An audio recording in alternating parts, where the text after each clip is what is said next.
네, 안녕하세요. 중국 공산당과 인민해방군, 글로벌리스트 흑막 세력, 악마의 나라티브 사제들, 이 세 집단에 대한 전 세계 가치지향 애국민중의 투쟁을 매일매일 전해드리고 있는 세뇌 탈출입니다. 오늘은 좀 화끈한 얘기를 좀 드리고 싶습니다. 뭐 우울하기도 하고 화끈하기도 하고, 지금 윤석열 후보 많이 헤매고 있죠. 지지율 많이 내려갔고, 또 국힘도 엄청 헤매고 있고, 도대체 이 문제를 어떻게 해석해야 될 거냐, 또 우리가 뭘 해야 되냐, 또 이 주요 행위자들, 그러니까 국힘이나 윤석열 후보에 대해서는 우리가 뭘 기대해야 되냐, 혹은 기대할 수 있는가, 이런 이야기를 좀 모시도록 하겠습니다. 좀 큰 틀에서 먼저 말씀을 드릴게요. 이게 전부 자유공화국에 관한 문제입니다.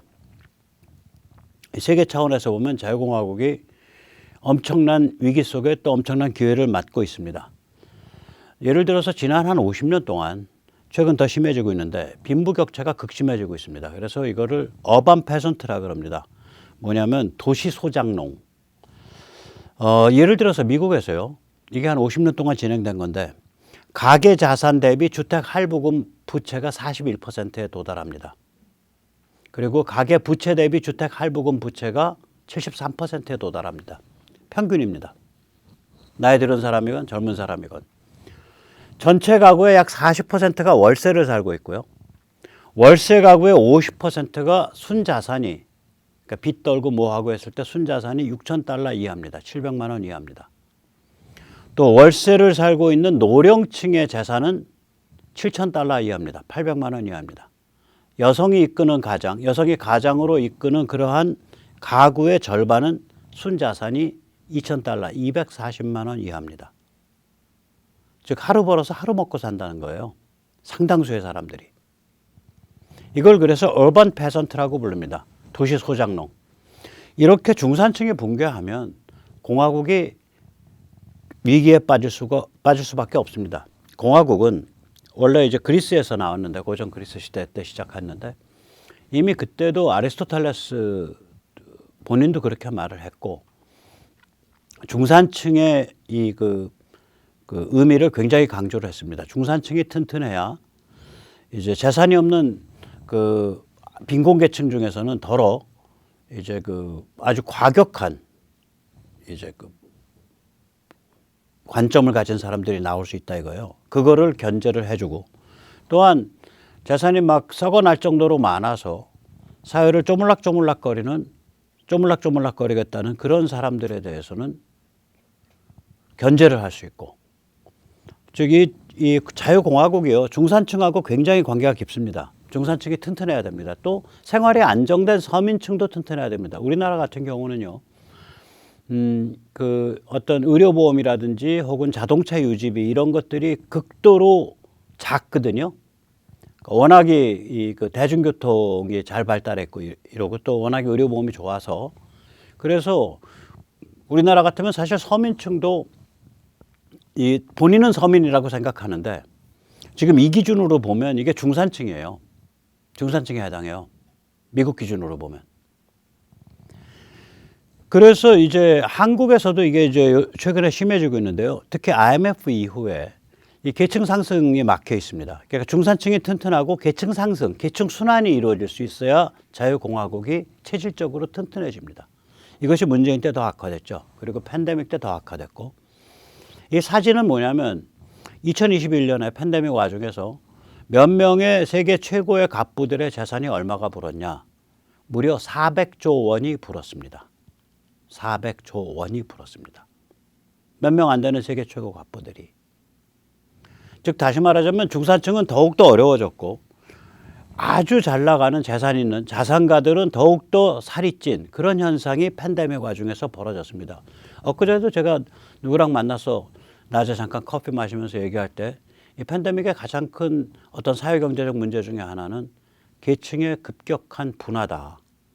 빈익빈 부익빈 현상이다. 이게 돈이 풀렸기 때문에 자산을 가진 사람은 급속하게 자산의 가치가 상승하고, 자산이 없는 사람들은 영원히 유의미한 자산을 손에 넣을 기회가 없는 그런 상태가 되는 것. 이것이 제일 큰 문제다. 이런 얘기를 한 적이 있습니다. 자, 이런 위기입니다. 다시 말하자면 자유공화국이라는 게 이 중산층의 의존한다. 그리고 이 계층 이동성에 의존한다. 라고 생각을 하면 이거는 굉장히 큰 위기가 지금 지난 한 50년 동안 진행되어 왔고 특히 미중 밀월과 이 세계화, 글로벌라이제이션 때문에 더욱더 그렇게 됐습니다. 그러나 여기서 또 기회가 오기 시작을 해요. 하나는 뭐냐면 일단 미중 밀월이 퇴조를 하고 주권국가 체제가 강화되는 흐름이 지금 꾸준히 나타나고 있습니다. 그게 트럼프 때부터 나타났죠. 그리고 영국에서 브렉시트 때부터 나타났습니다. 2016년부터 5년 전부터 나타난 겁니다. 그 다음에 두 번째로는 재산과 상관없이 사실 인간한테 가장 중요한 도구는 이제 돈도 돈이지만 이겁니다. 소통수단입니다. 이제 재산과 상관없이 절대적 평등한 그런 미디어 파워를 갖게 됐거든요. 이게 굉장히 큰 의미를 가집니다. 그래서 이거 잘 쓰고 이런 미디어 파워 잘 쓰고 그러면은 자유공화국이 엄청 강화될 수 있습니다. 그리고 장기적으로는 다시 중산층이 튼튼해지고 계층 이동이 활발한 그러한 사회가 다시 회복될 수도 있습니다. 자, 이게 이제 지금 현재의 세계의 이 큰 틀에서 보면 지금 한국에서 일어나는 이 변화, 이 문제도 보면 미중 밀월, 그것과 관계된 한중 밀월, 그것과 관계된 친북, 종북, 종중, 그 다음에 글로벌리스트와 관계된 악마 내러티브, 이른바 진보라는 거. 그리고 그것의 한국 버전, 친일파 타령이라든지 뭐 이런 것들이요. 우리 민족끼리 타령. 그게 미국 악마 내러티브의 한국 버전이거든요. 그런 거. 그 다음에 이제 말하자면은 이런 이 중산층의 큰 말하자면 그 고난 이런 것들이 이제 그동안 쭉 진행돼 왔었던 건데 이런 현상들은 전 세계적이에요. 전 세계적이었다고. 그것이 우리 사회 지금 문제의 뿌리 중에 하나입니다. 거기에 더해서 한국에 대해서는 근본적인 걸 물어볼 필요가 있습니다. 한국이 진정한 의미의 자유공화국이었던 적이 있냐. 그 전에 이제 요새는 그런 말 안 하는데요. 그 전에 간첩이냐 아니냐. 간첩, 나 이제 간첩입니다. 라고 말할 때 이제 상대방 포섭했단 말이에요. 내 평양에서 지령받고 내려왔어. 그때 첫 마디가 저 평양에서 왔수다. 이렇게 말하는 게 아니라 저 공화국에서 왔수다. 즉 북한에서 온 간첩은 자기 자신을 공화국이라고 부르고 자기 조선민주주의 인민공화국을 공화국이라고 부르고 여기는 미제 식민지라고 부른 거예요. 물론 거짓말이죠. 거기는 뭐 더 말할 수 없는 극악무도한 아주 피비린내 나는 전체주의 사교고 여기는 공화국으로 되어가는 과정 중인 땅인 거예요. 한국은, 대한민국은, 휴전선 남쪽은. 다시 말하자면 저희는 법률적으로 법 절차에 있어서는 공화국이에요. 절차 공화국이에요. 절차로 따지면 자유공화국입니다. 선거도 있고 뭐 그게 부정이든 아니든 우리가 잘 지켜내면 부정선거 막을 수도 있고 또 법이 요새 문재인 들어서서 이상한 법이 잔뜩 만들어졌긴 하지만 일단 법에 의해서 뭔가 돼야 된다고들 사람들이 받아들이고 뭐 이런 점에서 절차적으로는 공화국이 맞아요. 그나마 이렇게 된 것은 두 가지 이유인데요. 하나는 리더십에 있어서 우남 이승만과 박정희의 리더십이 탁월한 역할을 했고요. 그 다음에 그와 발맞추어서 우리 민족 특유의 재능, 열정, 각오 이런 것들이 작동을 했죠. 그러나 공화국은 이것만 가지고 되는 거 아닙니다. 공화국은 자치 능력이 충만한 자유롭고 독립적인 개인들의 나라입니다. 마크 트웨인이 1905년에 말했습니다. 공화국은 시민들을 기초한다. 시민들에 기초한다. 좋은 시민, 좋은 국민이 있어야 좋은 공화국이 나온다. 그런 말을 했어요. 마크 트웨인이 1905년에. 우리 한국인이 과연 이런 자치 능력이 충만한 자유롭고 독립적인 개인들의 네트워크를 만들고 있냐. 혈연, 지연, 학연, 동료 시민보다 나랑 조금이라도 피가 섞인 사람을 더 중시하고 동료 시민을 희생시켜서 나의 고향 사람을 챙겨주고 동료 시민을 희생시켜서 나의 동창을 챙겨주는 그게 일반화되어 있잖아요. 이거는 공화국의 시민성이 아닙니다. 즉 진정한 의미의 자유공화국은 아직 한국에서는 미완의 과제입니다. 진행형 과제입니다. 자유롭고 독립적인 개인들, 이걸 시민체라고 부르거든요. 이런 그 무더기, 집합을. 그러니까 국적을 갖고 있는, 저때 시민은요, 국적을 가진 자예요. 국민체예요. 우리말로 하면. 근데 서양에서는 저게 그 자유도시국가에서부터 시작했기 때문에 시민이라고 부르는 거예요. 예를 들어서 그리스가 아마 1500개 정도 되는 조그만 도시국가들로 이루어졌었죠. 고전 그리스가. 1000개가 넘을 거예요. 작은 도시국가들이. 1000개가 넘어요. 그래서 저기서는 처음부터 시민체라 그랬단 말이에요. 로마 도시국가였잖아요. 그래서 시민이에요. 근데 우리로 치면 저게 국적자예요. 국적자. 자유롭고 독립적 개인들로 이루어진 국민이 네트워크를 이루어서 자치를 한다. 이게 공화국이라고요.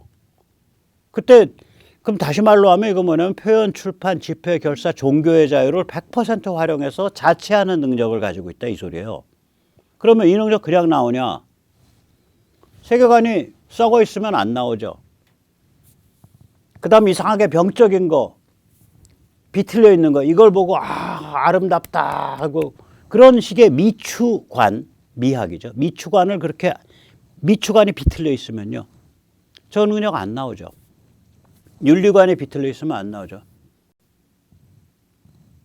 내 딸은 무슨 수를 써서라도 의대 가야 되고 남의 집 애들은 사다리 밑으로 떨어져야 된다. 뭐 이런 윤리관 갖고 있으면 공화국 안 나오는 거예요.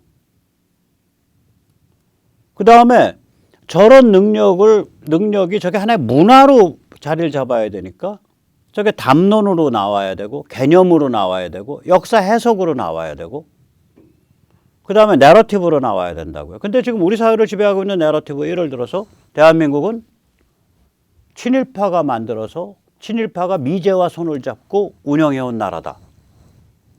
이게 우리 사회 지금 초중고 심지어는 일반인들의 깔려있는, 교육할 때 깔려있는 내러티브거든요. 이 내러티브라는 건 세상을 설명하는 단순 명확한 스토리예요. 그걸 내러티브라 그러는데 우리 목소리를 담은 내러티브는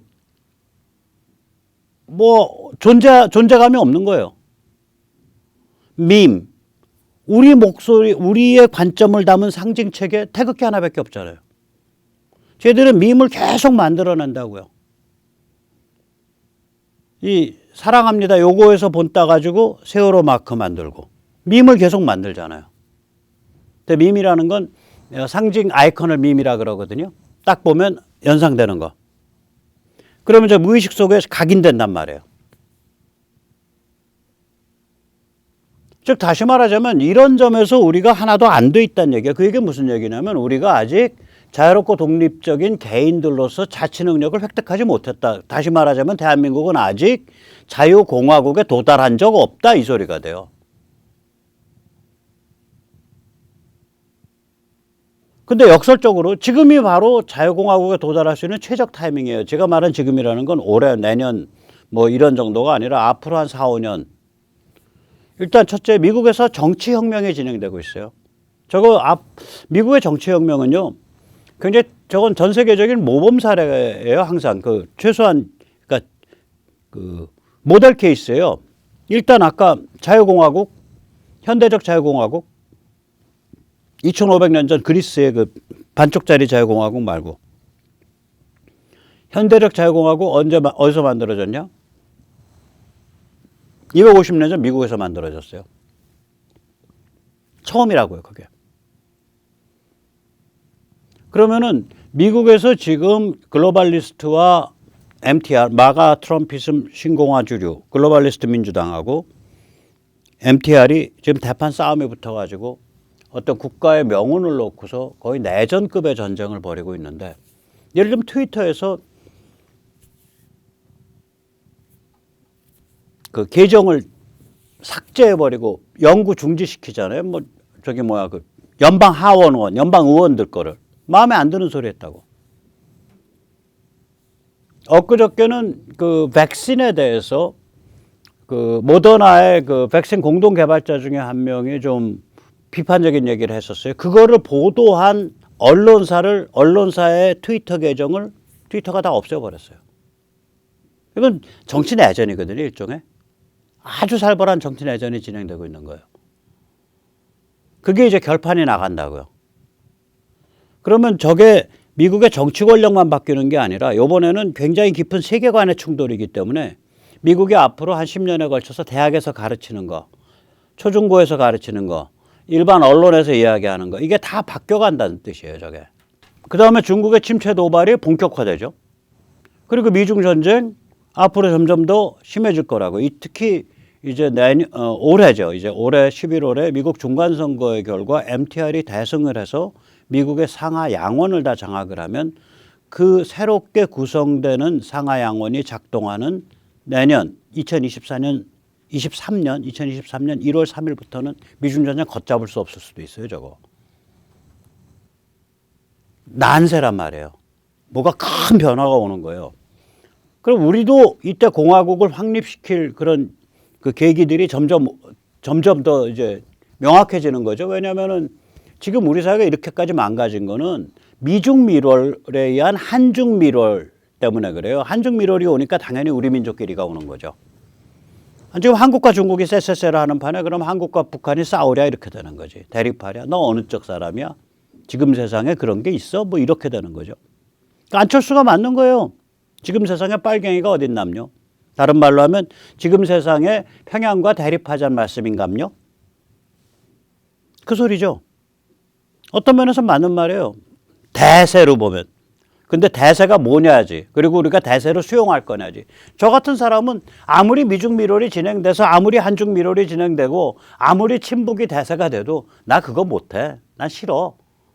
우리는 다 그렇게 살아온 고지식한 사람들이고 좀 명확하게 사는 사람들은 지금 세상이 어느 세상인데 지금 그런 캐캐묵은 생각하세요. 그게 이제 영악한 사고방식이었던 거예요.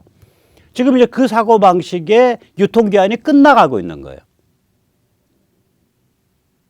그 사고방식 유통기한이 끝나가고 있는 거예요. 그런데도 그 사고방식을 계속해서 억지로 연장하려는 이재명이 같은 자가 대통령이 만약에 된다? 그럼 대한민국 사단 벌어집니다. 불꽃덩이 속으로 들어갈 거예요. 그 다음에 이제 개인 관점, 개인 소통, 평등한 미디어 파워. 이게 지금 닥쳤고. 따라서 지금이야말로 자유공화국에 갈 수 있는 상태인 거예요. 그 다음에 탄핵 이후에 진행되어 온 시민의 각성. 그 전에 언제 백모가 세례 탈출해서 이런 거 매일 떠들면 조회수가 어떻게 10,000 이상 올라가요. 불가능합니다. 이게 탄핵 이후에 시민각성이 계속 진행되어 와서 그런 거예요. 자, 그러면 이제 우리도 우리가 무슨 문제고? 문제는 우리가 그러니까 자유공화국이었던 적이 없는 거예요. 자유공화국으로 가는 과정에 있는 거죠. 미완의 과제고 진행형 과제인 거예요. 자유공화국을 이미 그렇게 해서 건국이 됐던 미국 같은 경우에는 그냥 망가져 버렸고 그걸 다시 살아나려는 흐름이 지금 거대한 정치 격변을 불러일으키고 있는 거고. 자, 이런 와중에서 지금 우리 한국이 대선을 맡고 있는 거죠. 그래서 윤석열과 지금 국힘이 헤매고 있죠. 한마디로 말하면 저게 숙제가 밀려 있어서 그렇습니다. 일단 윤석열 후보는 그러니까 정치권에서의 리더십을 제대로 길러본 적이 없는 사람 아니에요. 고시 준비생이었다가 고시 합격자로서 아마 사법연수원을 다녔을 거고 그 다음에 검사로서 살았고 좁게 살았죠, 인생을. 정치권에서. 그러니까 윤석열 후보 같은 경우에도 세상 물정과 리더십에 관해서 지금 급속 과외를 받고 있는 중이에요. 과연 그 과외를 대선 끝나기 전까지 혹은 대선에서 충분히 이길 수 있는 지금 약간 뒤집혔는데 그걸 다시 뒤집어 엎을 수 있을 정도로 과외를 받을 수 있을지 그렇게 거기 이제 큰 문제가 있죠. 큰 이제 거기에 이제 큰 저게 있는 거죠. 어려움이. 국힘은 그럼 어떠냐? 저거 정당 아닙니다. 조중동을 떠받드는 정치 자영업자 네트워크예요. 조중동이 교시예요. 조중동에서 뭐라고 했냐? 거기에 따라서 움직여요. 그럼 조중동은 근데 정상적 언론이 아닙니다. 제가 보기엔 글로벌리스트를 떠받드는 한편 중국을 눈치 보는 신문이에요. 그러면서 뭘 추구하냐? 자기 영향력을 극대화하는 것만 추구해요. 그러니까 대한민국 어떻게 되든 말든 헌법을 바꾸려고 그러잖아요. 헌법을. 이원 집정부제로 혹은 의원 내각제로. 그렇게 해서 여의도 기득권이 밀고 당기는 분권형 체제 만들어 놓고 조중동에 거기서 중간에서 캐스팅 보트 잡고 밀고 나가겠다 이거예요. 언론이 헌정 질서를 바꾸려고 하는 집단이라니까요. 자기가 유리한 방향으로. 초특권 과도 지배 집단입니다. 저기가. 정상적 언론 아니에요. 자, 정상적 언론이 아닌 조중동을 떠받들고 있는 정치 자영업자 네트워크. 그게 국힘이에요. 그러니까 자기 당에서 배출한 대통령을 탄핵을 했죠. 별것도 아닌 것 같고 없는 것 같고. 그러니까 윤석열에게 제기된 의문은 뭐냐면 국민들이 갖고 있는 의문은 윤석열 후보한테 갖고 있는 의문은 당신 국힘도 장악 못하면서 어떻게 국가를 운영하겠다 그러냐. 이거예요. 심플해요. 국힘도 장악 못하면서 왜 대통령으로서 국가를 운영하겠다 그래. 또 국민이 국힘한테 요구되는 국힘한테 제기하는 질문은 뭐냐면 야 너희는 자기 당에서 정해진 후보를 죽이고 뒷다리 잡으면서 무슨 수권 정당 하겠냐. 너희 정당 맞아? 이거예요. 그래서 이게 윤석열 후보가 이게 어떤 리더십이 지금 요구되냐. 이 국힘과의 싸움에서 혹은 국힘과의 밀당에서 국힘 정치인들을 원수로 안 돌리면서 국힘을 장악하는 방법이 뭐냐예요. 결국은. 이게 딜레마가 있습니다. 뭐냐면 만약에 윤 후보가 여러분 대한민국을 구하는 예를 들어서 가칭 자유공화 클럽을 만듭시다. 평당원에 다 가입을 하시고 자유공화 클럽에 또 가입을 해 주십시오. 우리가 네트워크 하나 만들어 봅시다. 이렇게 대중에너지를 해방시켜서 조직화한다. 국힘 정치인들이 펄쩍 뛰어요. 그러면 국힘 정치인들이 그런 자유공화 네트워크 만들려고 현장 다니고 있냐? 아니요. 본인들은 사보타지 중이에요. 제가 국힘에 가입을 했는데 국힘에서 저한테 가입 후에 온 메시지가 한 달 넘도록 하나예요. 이때까지. 지금 대선철인데. 국힘 사무국 뭐 하고 있는지 모르겠어. 사보타지인 거예요. 국힘은요. 이 지금 현재의 체질이 뭐냐면 민초에서 에너지가 올라와서 당 위로 올라오는 거, 당 그 상부로 막 파고드는 거에 대해서 공포를 갖고 있는 집단이에요. 자기 자영업을 간섭한다고 생각하니까.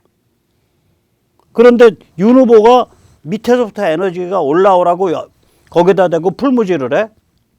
윤 후보랑 원수가 된다고요. 그러니까 윤 후보 입장에서는 저 국힘을 장악할 방법이 없는 거라.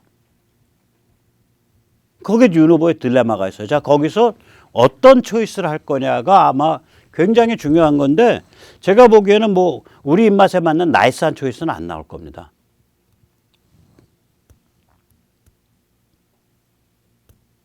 우리 입맛에 맞는 나이스한 초이스는 저는 힘들다고 봐요. 그 정도로 그 맹령 과강을 할 수 있는 용기와 경륜이 없어요. 경륜이 없이 극강만 부리면 그건 자살이에요. 국힘을 요리를 하지 못하면서 밑에 대중에너지에 불 지른다? 그럼 자살입니다. 국힘을 요리할 수 있는 노회한 경륜이 있는데 대중에너지에 불을 안 지른다? 그럼 비겁한 거예요. 윤 후보는 비겁한지 안 한지 모르겠는데 경륜이 없는 건 확실해. 국힘 요리할 경륜이 없어요. 그러면은 어떻게 될 거냐? 불을 안 지르는 편이 날지 몰라요. 전 이런 종류의 어떤 전략적 선택에서는 뭐라고 말을 못 하겠더라고요. 단지 윤 후보가 만약에 나 대통령 떨어져도 좋아. 나 대한민국의 정치 운동가가 되겠어. 라고 하면 불 지르는 게 맞습니다. 국힘 의원들이 사보타지에서 내가 대통령이 떨어져도 좋으니까 내가 이 대선 전국에서 전국 100만 50만짜리 네트워크 만들겠어. 그래서 정치 운동가 되겠어. 앞으로 내가 그렇게 살겠어. 그러면은 국힘 불지르는 게 맞아요. 근데 윤 후보가 그 정도를 판단할지는 모르겠습니다. 평생 뭐 운동하고는 관계가 없는 삶을 살았으니까. 그래서 저는 뭐 이제 점잖게 표현하면 각자 자기 일 잘하자. 윤 후보는 윤 후보 일 잘하고, 국힘은 국힘 일 잘하고, 그렇게 하자고. 국민은 국민 일 잘하고, 우리는 우리 일 잘하고. 제가 이제 생각을 해보면 윤 후보가 5가지의 전략 포커스를 가지고 있어야 된다고 보는데, 하나는 한미동맹과 중국 견제입니다. 중국 견제라는 얘기는 뭐냐면 이재명이나 문재명의 대중 굴욕적 자세를 비판하는 걸 포함하겠죠. 이건 비교적 잘하고 있어요. 이건 제가 점수를 주면 최소한 7, 80점 이상입니다. 여기서 더 노골적으로 하면은 표를 잃게 돼요. 그 다음에 두 번째, 앞으로 아마 잘 할지 안 할지 모르겠지만 박근혜 전 대통령과의 관계 설정이 아주 중요합니다. 동맹적 관계를 설정을 해야 되는데 아주 세련되고 나이스하게 설정해야 됩니다.